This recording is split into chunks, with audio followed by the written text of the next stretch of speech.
Wrong కాల్లో పరిచయం, ఆపై ప్రేమ, పెళ్లి, పిల్లలు ఇలా సంతోషంగా సాగుతున్న జీవితంలో భార్య తప్పటడుగులు, భర్త పెంచుకున్న అనుమానంతో ప్రేమించి పెళ్లాడిన భార్యను దారుణంగా హతమార్చి పెట్రోల్ పోసి నిప్పంటించాడు భర్త. ఈ ఘటన పాలమూరు జిల్లాలో సంచలనం కలిగించింది. ప్రేమించి పెళ్లాడిన భార్య ప్రవర్తన అనుమానాస్పదంగా ఉందనే కారణంతో భర్త కిరాతకుడిగా మారాడు. సోమశిల చూసొద్దామని ఆమెను నమ్మించి తీసుకెళ్లి అటవీ ప్రాంతంలో చున్నీతో గొంతు నులిమి ఆపై కత్తితో పొడిచి హతమార్చాడు. ఆ తర్వాత మృతదేహంపై పెట్రోల్ పోసి తగలబెట్టాడు.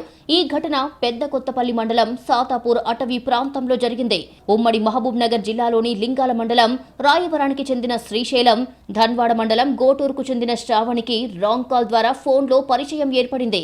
అలా తరచూ ఫోన్లో మాట్లాడుకుంటూ ప్రేమలో పడి 2014లో వివాహం చేసుకున్నారు.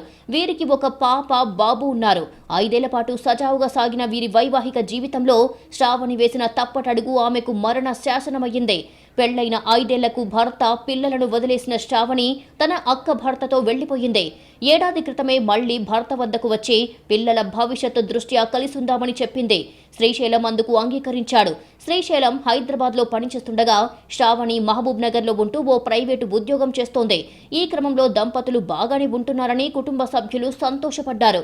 అంతా బాగుందనుకున్న టైంలో శ్రావణి తరచూ ఫోన్ మాట్లాడడం, చాటింగ్ చేయడం గమనించాడు శ్రీశైలం. దీనిపై ఆమెతో గొడవ పడ్డాడు. శ్రావణి మరో వ్యక్తితో సన్నిహితంగా ఉండటాన్ని శ్రీశైలం అస్సలు సహించలేకపోయాడు. పద్ధతి మార్చుకోవాలని సూచించాడు. కానీ వినకపోవడంతో ఆమెను హత్య చేయాలని స్కెచ్ వేశాడు. ఆగస్టు 21న హైదరాబాద్ నుంచి మహబూబ్ నగర్ కు చేరుకున్న శ్రీశైలం భార్యతో సఖ్యతగా ఉన్నట్లు నటించి ఆమెను సోమశిల పర్యటన ప్రాంతం చూసొద్దామని తీసుకెళ్లాడు. మార్గమధ్యంలోని సాతాపూర్ నల్లమల ఫారెస్ట్ లో దారుణంగా హతమార్చి పెట్రోల్ పోసి నిప్పంటించాడు. శ్రావణిని హత్య చేసేందుకు శ్రీశైలం గత నెల రోజులుగా ప్లాన్ చేసినట్లు తెలుస్తోంది. ముందుగానే హైదరాబాద్ లోని ఎర్రగడ్డలో కత్తి కొనుగోలు చేశాడు. మహబూబ్ నగర్ లో బాటిల్లో పెట్రోల్ పోయించుకున్నాడు. సాతాపూర్ ఫారెస్ట్ వద్ద సీతాఫలాలు తెంపుకుందామని చెప్పి చున్నీతో గొంతు బిగించి కత్తితో పొడిచి చంపేశాడు. ఆ తర్వాత పెట్రోల్ పోసి నిప్పంటించి పరారయ్యాడు. తన కూతురు కనిపించడం లేదని శ్రావణి తండ్రి చంద్రయ్య మహబూబ్ నగర్ 2 టౌన్ లో ఫిర్యాదు చేశాడు.